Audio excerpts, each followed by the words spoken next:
ZEE5 ಇರುವಾಗ ನೀವು ನಿಮ್ಮ ನೆಚ್ಚಿನ ಶೋಗಳನ್ನ ಎಂದಿಗೂ ಮಿಸ್ ಮಾಡಿಕೊಳ್ಳುವುದಿಲ್ಲ. ಅದು ಸಂಪೂರ್ಣ ಉಚಿತವಾಗಿ. ನೀವು ನನ್ನ ಮಾತಾಡ್ಸಕ್ ಬಂದ್ರು ನಾನು ದೂರನೇ ಹೋಗ್ತಾ ಇದ್ದೆ. ಪಾಪ ಅದಕ್ಕೇನೋ ನಮ್ಮನ್ನು ಒಂದ್ ಮಾಡಕ್ ಟ್ರೈ ಮಾಡಿದ್ರು. ಅದ್ ಯಾಕೋ ಈ ವಿಚಾರದಲ್ಲಿ ನಾನು ಅವ್ರ ಮಾತನ್ನೇ ಕೇಳಲಿಲ್ಲಪ್ಪ. ಹಿಂಗೆ ಅಭ್ಯಾಸ ಆಗೋಯ್ತು.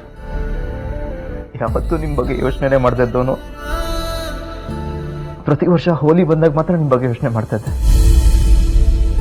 ಚಿಕ್ಕ ವಯಸ್ಸಲ್ಲಿ ನಿಮ್ ಜೊತೆ ಕಳೆದಿದ್ದ ಕ್ಷಣಗಳನ್ನೆಲ್ಲ ನೆನ್ಸ್ಕೊತಾ ಇದ್ದೆ.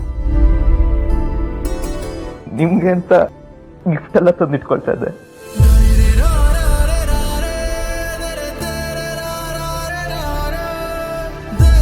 ಆದ್ರೆ ಈ ದ್ವೇಷ ಅನ್ನೋ ಭಾವನೆ ಮನ್ಸಲ್ಲಿ ಆಳವಾಗಿ ಬೇರೂರ್ಬಿಟ್ರೆ ಪ್ರೀತಿ ಅನ್ನೋ ನೀರ್ನ ಎಷ್ಟು ಸುರಿದ್ರೂ ಅದು ಫಲ ಕೊಡಲ್ವಂತೆ.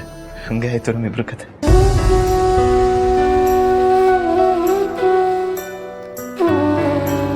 ನೀವು ಎಷ್ಟೇ ಪ್ರೀತಿ ತೋರ್ಸಕ್ ಬಂದ್ರು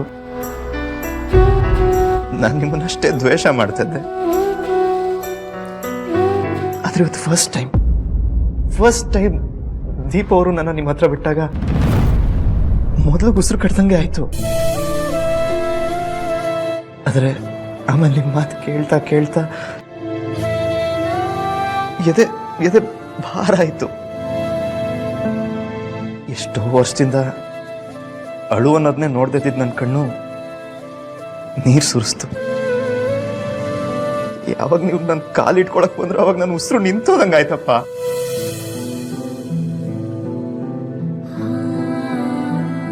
ಯಾಕೋ ಕಳ್ದೋಗಿರೋ ಪ್ರೀತಿ ಮತ್ತೆ ಬೇಕು ಅಂತನ್ಸಿ ಏನು ಮಾತಾಡಕ್ಕಾಗದೆ ಸೀದಾ ರೂಪಿಗೆ ಓಡೋಗ್ಬಿಟ್ಟೆ.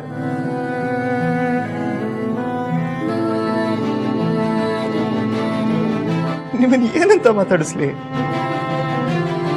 ಮಾತಾಡ್ಸಕ್ಕೂ ಮುಂಚೆ ಇಷ್ಟು ವರ್ಷ ಹೋಲಿಗೆ ಅಂತ ತಂದಿಟ್ಟಿದ್ದ ಬಣ್ಣನ ತಂದು ನಿಮಗೆ ಹಚ್ಚಿ ಮನ್ಸಲ್ಲಿರೋದನ್ನ ಹೇಳ್ಕೊಂಬಿಟ್ಟ. ಪ್ರಪಂಚದಲ್ಲಿ ಅಪ್ಪ ಅಮ್ಮ ಇಲ್ಲದೆ ಎಷ್ಟೋ ಮಕ್ಕಳು ಅನಾಥರಾಗಿದ್ದರು. ಆದರೆ ನಾನು ಮಾತ್ರ ಇಷ್ಟು ವರ್ಷ ಅಪ್ಪ ಇದ್ರೂ ಅನಾಥದ ಥರ ಇದ್ದೆ. ಅದಕ್ಕೆ ಕಾರಣ ನಾನೇ.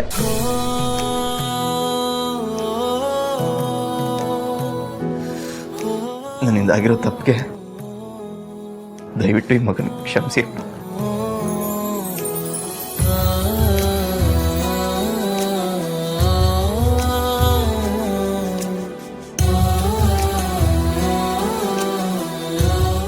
ನೀನು ಕಾಲಿಗೆ ಬಿದ್ದರೆ ಒಳ್ಳೇದಾಗ್ಲಿ ಅಂತ ಆಶೀರ್ವಾದ ಮಾಡ್ತೀನಿ ಹೊರತು ನೀನು ತಪ್ಪು ಮಾಡಿದ್ಯಾ ಅಂತಲ್ಲ. ನನ್ನ ಮಗ ಯಾವತ್ತೂ ತಪ್ಪು ಮಾಡಲ್ಲ.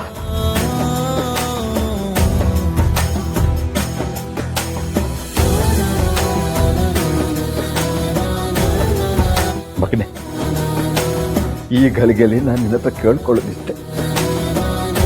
ಇನ್ಮೇಲೆ ನನ್ನಿಂದ ಯಾವತ್ತೂ ದೂರ ಹೋಗ್ಬೇಡ.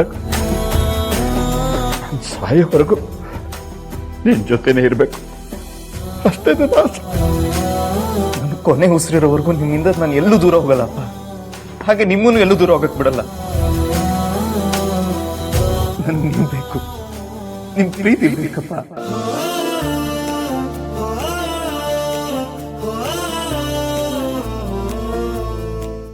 ZEE5 ಆಪ್ ಡೌನ್ಲೋಡ್ ಮಾಡಿ ಎಲ್ಲಾ ಸಂಚಿಕೆಗಳನ್ನು ಸಂಪೂರ್ಣ ಉಚಿತವಾಗಿ ನೋಡಿ.